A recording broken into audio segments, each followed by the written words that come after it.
As a small business owner, I have better things to do than hunt down business insurance.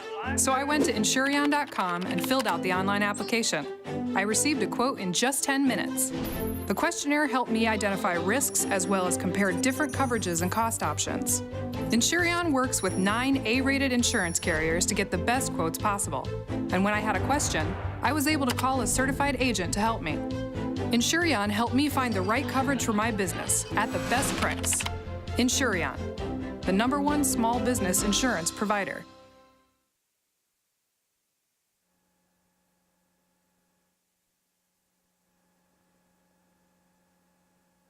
Building what I wanna, innovate what I'm gonna. You can hate all you wanna, but you're still in your pajama. Now I ain't a prima donna, but I built what I wanna. You can say my vision's wrong, the tune of my song. Broke my thumb, bang into my own drum. Broke my thumb, bang into my own drum. Broke my thumb, bang into my own drum. Who in a clapping, boots I am a strapping, a click click clacking. Hurrah! Bootstrapping in America. Yeah, bootstrapping in America. Welcome back, my friend. Bootstrapping in America. George Rafeedie, how are you? I'm doing great. How are you guys? Tell your story. I tell my story all day long, every single day, 5 hours a day Let on George air. tell his then. And Pretty good then at it. 12 hours a day with him, 5 days a week. We're going on our 4th year right now, so I've been telling my story. I got nothing left to tell. Can I buy some stories from you? Yeah, sure. What do you need? George, this is beautiful. Yeah, I need some better stories. I'm out of stories. Yeah. Yeah. What Well, do you hey, got? you know, tell your story, right? What does it mean? It's all about storytelling these days when it comes to marketing communications, brand building, marketing communications, lead generation. Yeah. It all starts with what you're trying to say, what you're all about. We like to call ourselves a story marketing consultancy, story marketing agency. And we try to make things happen so that ultimately businesses, organizations are successful and its people are successful and What are you happy. trying to say? That a lot of businesses don't have the ability to effectively to really effectively tell their story so that people understand what they're doing? Every business, big down to the smallest business, has a great story to tell.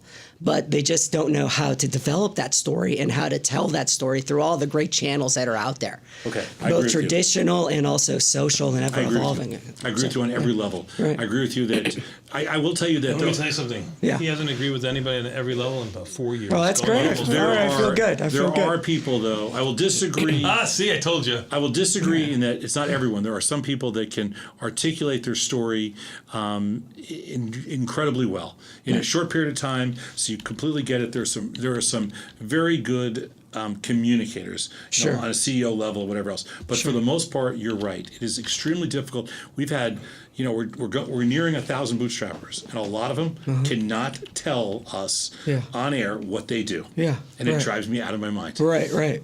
Well, you know, what we try to do with companies is try to get to the core of why they started their business. What is their purpose? Why are they there? Once you have that purpose, once you have that message, you're able to look at all the great stories that they have internally and all the great content that's out there that they could share to bolster that purpose so that they can give value to their customers. Can I give you an example of that? Sure, please. So there's a company here in town called Enlivant. They have 200 Enlivant? Enlivant, ENLIVANT. Okay. They've got 200 senior living communities across the country. Okay. And we were brought in to help them with lead generation through social media channels. And so you take a step back and say, okay, social media channels, lead generation, what is it that we have to do to get someone to fill out a form and say, hey, I want to move in, or I'm looking for someplace for my dad or my mom to move into. So you take a step back and say, what kind of content do you want to develop? And at the end of the day, the content that we want to develop for Enlivant is to help people feel empowered about this really important decision that they're trying to make. Okay.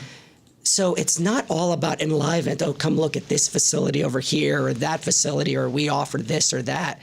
It's developing all kinds of content through the development of an editorial calendar that ultimately says, planning for retirement, things to look for.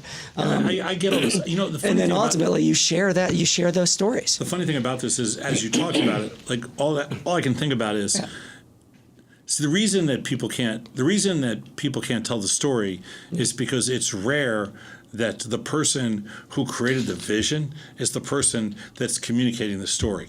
You're talking about relatively small companies. Yeah. If the person who's telling the story is also the person that built the vision. Like on this show, we'll get lots of bootstrappers that there's no excuse for not being able to tell your story. It's your story. Yeah, it's yours. Yeah, but if you get to certain bigger companies, you're talking about asking people that it's not a question of sweat equity. It's more a question of just, hey, this isn't, you're going to get the standard answer, right? Which is not good. That's why employee engagement is so important. And Agreed. In the development of that story, and your first audience should be your employees, your team. Here is why I started the business. Here is why I'm finding the people to help me grow my business.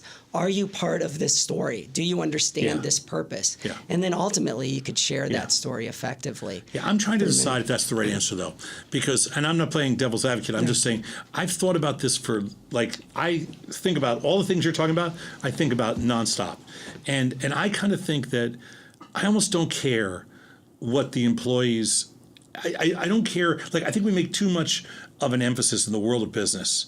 I don't want to get in trouble in my own business, but I think with your own employees, you mean? I think in the world of business, we get in way too much trouble worrying about what our employees think. And I think one of the downfalls of kind of really good American business is that we worry about what our employees think. What we should be worrying about the people that actually help build the business, which is what our customers think. Not in the sense that the customers should make the decisions, but in the sense that of what you're going to build your business, but in the sense that the customers appreciate what you're doing. Yeah, you obviously have to know what your customers want and need. I mean, that's why you started a business, because there was a need. You need to know what you think the customers. The only way you can be different is if you show the customers what you think they need. Sure. Doesn't matter what they think. Are you going back to the old Henry Ford saying? Yeah, yes, right, exactly. Right. What a faster horse, right? Yeah, of course. Yeah. But we believe that on every level. And what you see in businesses, really good businesses, they develop what they think the customer will need, and then the customer responds, which I think is really cool. Yeah. Yeah. But back to your idea of we shouldn't care what the employee thinks. Yes. I mean, at the end of the day, you want them to be on board with what your purpose is and what your vision is. And if you have a galvanized workforce, you have less turnover, you're going to have better marketing communications. Yeah, totally agree. So that's what we are. Less turnover means you create interesting projects and interesting business that people want to build. Right. That's what it is. Exactly. So how do you make money? You're a consulting firm. Right. And so somebody hires you to help build their brand. Exactly. Okay. One of the big things we do, and we talked a little bit about, is this purpose-driven messaging. Yeah. Trying to get to what your purpose is. So there was a company that we worked with over the last few years that was a reseller of gift cards. So 150 brands of gift cards, right? I was like, okay, well, we're pretty successful, right? We have these relationships with these brands and these third-party providers of gift cards, and we sell them. Yeah. And it was mostly a business-to-business play, if not 100%. So they sell it to HR people or in sales and marketing people who are trying to reward their customers or their people, right? So the way that we help them right off the bat was, okay, let's take a step back and see exactly what you really do. What, in essence, do you do? Right now, we're saying, hey, we sell gift cards. We got them all. We got Starbucks, we got Walmart, we got this, we got that. Took a step back, went through what we call a purpose-driven messaging process, and ultimately came up with this purpose that we helped motivate employees. We help motivate potential customers by providing them with rewards that matter most, that they need and want. So as you can see, change the message? So that's how we changed the message. Okay. That is how we changed the message. From we sell gift cards, we have 150 brands of them, but we help drive positive behaviors through these rewards that people want and need. So once we had that in place, we were then able to say, okay, what are the pieces of content that match up with what you do and what HR people want, what sales and marketing people want, and develop that kind of content to help motivate. What's interesting is you should be a political strategist because a lot of this theory starts and begins with the way politicians Yeah, sure. have to reframe their messaging. Yeah. But we never thought about it before on a corporate level. Right. But political strategists have been doing this for years. It's part of like changing. Parties will change an entire platform around just the way they deliver a message. The way they deliver it, and then the different little nuggets that That's they put right. out there. I mean, Bill Clinton, right, was from what was it, the City of Hope, is that, and then just different stories like the Well, he was a full master. speech. He was a master Right, at that. right, exactly. So- But because he was a good storyteller, and that's a perfect example. And that is But- success these days. You Yeah. have to be a good storyteller. You have to have substance. Of course. You got to be real. Well, if you're the ex-president of the United States, you get substance. Yeah, right. You have substance, right. Yeah, But you're even right. on any level, you got to be real, I think, number one. That's what I say. Really real. good. If you've ever listened to really interesting lectures, like even in the sports world and stuff, they're able to mix in, stories and of life and They're able to connect with you. and inspiration. Sure. Right. They're able to. That's what good speakers do. And then help people visualize Yeah. what you're talking about. Yeah, and that's that's interesting because we've had a lot of quote brand builders over the years that have visited the network, but we haven't had people that have discussed it in the way that you have, which is to incorporate as part of your story. Yeah. I think people can actually relate to it. Why not? Tell your story. I mean, your you can story. relate to that. It's a lot easier to relate to that. Let's put it that way. I I like it better than brand building. Yeah, I came up with this name 6 years ago. I like it. It was before people were talking about storytelling as much as they are now. And I like to say, we were telling stories before media was social. I mean, because my background is in corporate communications, PR, writing, journalism schools. Yeah. And so the skills of a PR person, if you're not transferring it to the new age of PR, which is also writing for social sites, blogs, and looking at dialogue, but they've always been doing that through media relations or government affairs, listening, understanding, crafting the messages. It's just a whole new set of tools right now, and a way to make them come to life a little How better. much of the business of social PR, because I think that's a great topic because we don't really talk about that at all. Yeah. How much of the business is social PR is defense now? Well, you always have to think about it. Okay. And the way you always have to think about and prepare for the things that you have to defend Right. against or respond to. Right. As part of our process for PR and social media community management is constant monitoring of not Right. what's going on your social sites, Yeah. but also what's going on in the world and in your segment.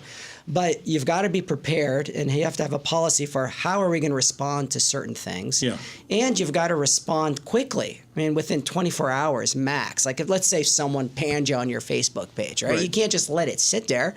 You can't delete it, right? Because people are capturing it anyway. Right. But you have to reply, and you have to but how have much a of it- how policy mu- in place. So I think I've it's a been big part of it. so we've been trying a new program, which is you kill them with kindness, and the whole thing drops. Yeah, right. I'm surprised more people don't do that. Yeah, I mean that's Because what all we you're try to doing do. is, if the counterparty is bigger than you, then you go after them. If the counterparty is smaller, you kill them with kindness. What you don't want is back and forth. Of course and forth, not. Back How do you and forth. benefit? Yeah. How do you win? You don't. You don't. Right. Everybody else. That's the whole reason Yeah.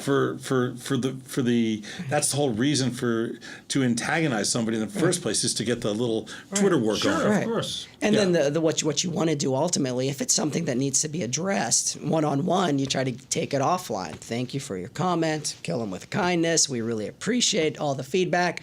If you really want to dig into this further, please direct message me and we will talk. So tomorrow what at has 2 p.m. been so as I wrap up here, what has been the results of tell your story? I mean, have you been able to make successful inroads into the Chicago branding consulting business? Like, I mean, I know it's a huge space. Yeah. But has it been successful in getting that messaging out there? Yeah, I mean, we feel really good about where we are and what we've been able to do. I think we're known for social public relations, but also the whole spectrum of integrated marketing communications. A big chunk of that is all about content development, social media community management. So we've made some great inroads working with the big companies as USG Corporation to small to mid-sized companies to startups. Very involved with very local organizations like the Business Marketing Associations. I'm on the local board here. So we've made some great inroads. We've been around 5-6 years now and just having a good time and working with good people who ultimately want to tell their organization's story the best way possible and be successful. So, George, if somebody wants to check out Tell Your Story, where do they go? TellYourStoryInc.com. TellYourStoryInc.com. Yeah, TellYourStoryInc.com. And what about if somebody wants to reach out to you? Yeah, Rafeedie, at Rafeedie on Twitter, Grafeedie, or Rafeedie at TellYourStoryInc.com. George, that was great. Thank you so much. Hey, thanks a lot. For telling your story. I appreciate it. Hopefully I did a good job. I'm sure you've heard that many times before. We'll take a quick break, a 90-second one. We'll come back talking with Tom and Tony, 855-238-2789 or 855-BE-TASTY. We'll be back in 90 seconds.